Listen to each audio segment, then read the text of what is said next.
ڕسمی دەستنیشانکردنی کەم و کوڕیەکان لەگەڵ بەڕێز بابان جعفەر بەڕێوەبەری پرۆژەی بەدواداچوونی تۆماری دەنگدەران لە ئەنستیتیۆتی پەی گفتوگۆی زیاتر دەکەین. کاک بابان سپاس بۆ ئامادەبوونتان. ئەمەوێت بپرسم کە ئێوە ئەمڕۆ لە راپۆرتێکتاندا لەبارەی تۆماری دەنگدەرانەوە ئامارێکی مەترسیداری خستە ڕوو بەپێی ئەو ئامارە بێت کە 900,000 ناوی هەم دووبارە هەم ناوی مردوو و ناوی ئاوارەی پارچەکانی دیکەی هەرێمی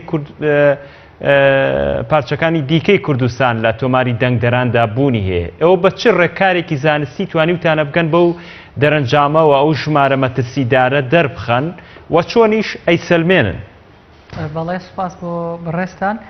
ئێمە ئەمڕۆ راپۆرتێکی خۆمان بڵاو کردوانێ کە لە چوارچێوەیە و زنجیرە راپۆرتانەی ئینستیتیوتی پێی بۆ پەروەردە و گەشەپێدانە کە لەسەر دامەزراوەکانی هەرێمی کوردستان بڵاویانەکاتەوە. ئەم راپۆرتەی ئەمڕۆ ئێمە باسمان لە یەکێک لە ئەشکالیەتەکانی هەڵبژاردن و باسمان لە یەکێک لە پایە گرنگەکانی هەڵبژاردن کردووە. واتە مەبەستمە ئەوە بگەێنم کە تەنیا تۆماری دەنگدەران نییە زەمانی هەڵبژاردنێکی پاک لە کوردستان بکە، بەڵکو کۆمەڵێک پایەکی گرنگ هەیە. بەڵام ئێمە پێمان باش بوو لەبەرەوەی یەکێک لە پایە گرنگەکان کە تۆماری دەنگدەرانە و تۆماری دەنگدەران لە لای کۆمسیۆنی باڵای سەربەخۆی هەڵبژاردنەکانی کوردستان تۆمارێکە ئەتوانین بڵین هەر نییە نەیان بووە ئەوەی ئەمڕۆ هەیە تۆمارێکی بێدایک و باوکە تۆمارێکە ئەساسی دیار نییە. لەبەرەوەی ئێمە پێمان باش بوو تەرکیز لەسەر ئەم باسە بکەین. ئێمە سەرچاوەی ئەو راپۆرتەمان کە 900,000 دەنگی گوماناویە ناڕاستە کۆمەڵێک لایەنە کە ژمارەکانمان لیان وەرگرتووە و کۆمەڵێک جوهدمان بەکارهێناوە بۆی بتوانین ئەم ژمارانە کۆ بکەینەوە. ئێمە ئەمڕۆ لە کاتی بڵاوکردنەوەی راپۆرتەکەدا سێ بەڕێز لە ئەنجومەنی کۆمسیاران کە میوانی ئێمە بوون ئەوان بۆ خۆیان راپۆرتێکیان بۆ پشڕاستکردنەوەی شتەکانی ئێمە هێنا بوو وەکو مستەمسەکێک پێشکەشیان کرد لەوێ کەوان تێگەیشتون 500,000 ناوی کێشەدار دووبارە مردوو کوردانی پارچەکانی کە مادەی ناوچەی کێشە لەسەرەکان و مادەی سەوڵ لی گرێتەوە ئەوان 500,000 ناویان تەشخیص کردووە. بەڵام ئێمە بۆمان ڕوونکردنەوە بەپێی ئەو بەڵگانی بەدەست ئێمە گەیشتووە بەپێی ئەو بە دواداچوونەی کردومانە 900,000 یا زیاتر هەیە. لەبەرەوەی ئەرقامەکان پێمانەڵی کۆمەڵێک شت هەیەتە ئاماژەی نادروستی تۆماری دەنگدەرانە. بۆ نمونە 184,000 کەس دەنگدەری تایبەتمان هەیە کە ئەمە لە دەنگدانی گشتیشا لە لیستی تۆماری گشتیشا دووبارە بۆتەوە. 100,000 دووبارەی ناوخۆی هەرێممان هەیە. هەتا ماوەیەک بەر لە ئێستا هەندێک بەڕێز لە کۆمیسیۆن دیفاعیان لەوە کرد کە ئەم ناوانە 100% دووبارە نین. ئێستا ئەمڕۆ بەپێی راپۆرتەکەی خۆیان بەشێکی گەورە لەم ناوانە 100% دووبارن و بەشێکیان لە 180 دووبارن و بە نیسبەی ئاخیریهی. مەسەلەن ئێمە دووبارەی نێوان هەرێم و ناوچەکانی مادەی 194,000.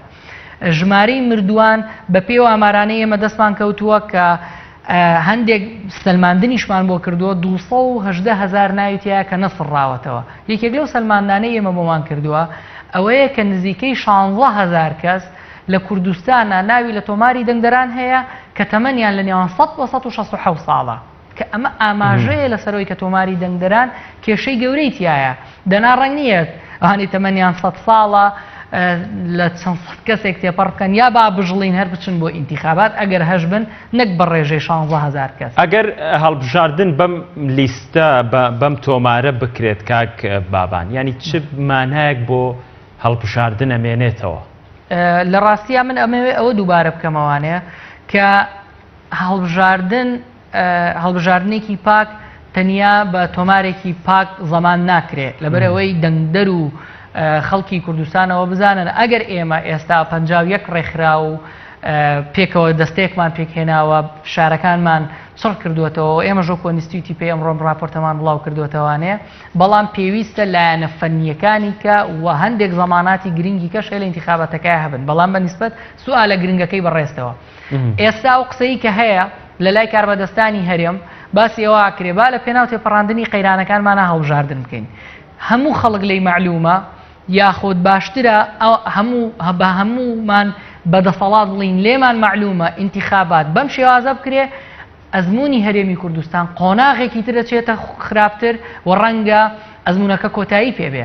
لەبەرەوەی ئێمە ئەمڕۆ تێگەیشتین لە ئەو گفتوگۆیی کە لە نێوان ئەندامانی پەرلەمان و کۆمسیۆنا لەوێ دروست بوو. ئەگەر ئێمە بەم شێوازە بچینە ناو انتخاباتەوانێ ئەوەی کە هەتا ئێستا لە دەست نەدراوە ئەوەش لە دەست دەدرێت، چونکە ئەم تۆماری دەنگدەرانە کە بۆ ڕێفراندۆم بەکارهێنرا هیچ شتێک نەبوو، تەنیا کۆپیەک بوو لەو تۆماری دەنگدەرانەی کە لە عێراقەوە هیچ شتێکی تیان نەبوو. بەڵام لەبەرەوەی خەڵک بۆ مەسەلەی ڕێفراندۆم هەر شتێکی لەسەر تۆماری دەنگدەران و ڕێفراندۆم بوو ترایەکسەر تەخوی لەکراوە خرایە خانەی خائین و کۆمەڵێک پێوەر و ناوی کایان زۆر باشەوە تێپەڕی، بەڵام بۆ هەڵبژاردن ئیشەکە قورستر ئەکا دەردەکە گرانترەکە. ئەوە نە قورسە ینی ئەم تۆمارە گەر پاک بکرێتەوە چەندیشی پێویستەوەنەی ئێوە بە دوواداچوونتان کرد بێت کە تۆمارێکی پاک و بێگرد بۆ هەڵبژاردنەکان دابنرێت. نەخێر شتێکی قورس نییە، ئەگەر بڵین قورسە تەنیا قورسەکەی ئەوەیە نێت نییە بۆ پاکردنەوەی. دەنا ئێمە پێم خۆشە لێرەوە ڕای بگەێنم کۆمسیاران و کۆمسیۆن بۆ خۆی خەمخۆرە لەسەر مەسەلەی تۆماری دەنگدەران و لەسەر کۆی پرۆسەکە، لەبەر ئەوەی ئەوان ئەزانن ئەمە مەسئولیەتێکە یەکەم جار ڕوبەڕوویان نەکرێتەوە و ئێمە لە بەشێکی گفتوگۆکانی و بە ڕێزانەکەم ڕۆ لەلای ئێمە میوان بوون قسەیان کرد.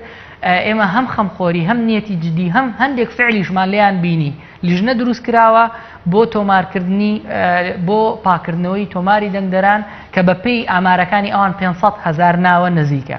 بەڵام ئێمە کێشەمان لەگەن نێتە سیاسیەکە هەیە. نێتێکی سیاسی ئەمڕۆ لە کوردستان فەرزی کردووە بەسەر کۆمسیۆنە کە ئەبێ لە مانگی 4 انتخابات بکە. لە کاتێکە کۆمسیۆن ڕێکاری هەیە یاسای هەیە بۆ هەموو هەڵبژاردنێک 180 ڕۆژی پێویستە کە کاتە 6 مانگ.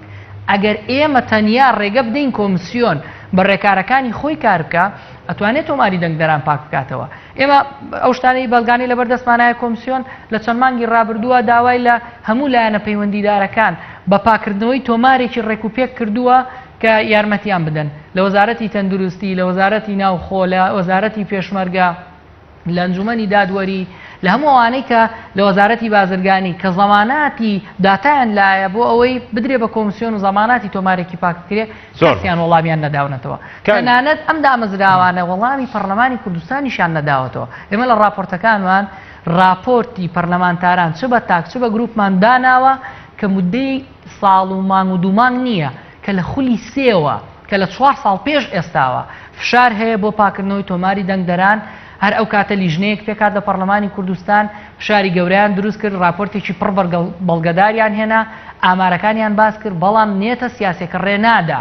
ئێمە ئەمانەوێت لە ڕێی بەڕێستانەوە لە ڕێی میدیا بەگشتیەوە ئاگاداری خەڵکی کوردستان بکەینەوە کە ئەم انتخاباتە لە چۆن ژیانی خەڵک بەراورد بە 4 ساڵ خراپتر بوو. ئەگەر ئێمە بەرەو انتخاباتێک بچین بەم تۆماری دەنگدەران و ئالیەتە کارەساترە و ڕووداوەکان خراپترەکە و لایەنە سیاسیەکان نەتیجە لەسەر ئەنجامی انتخاباتە پێکا هەڵەپڕژێن.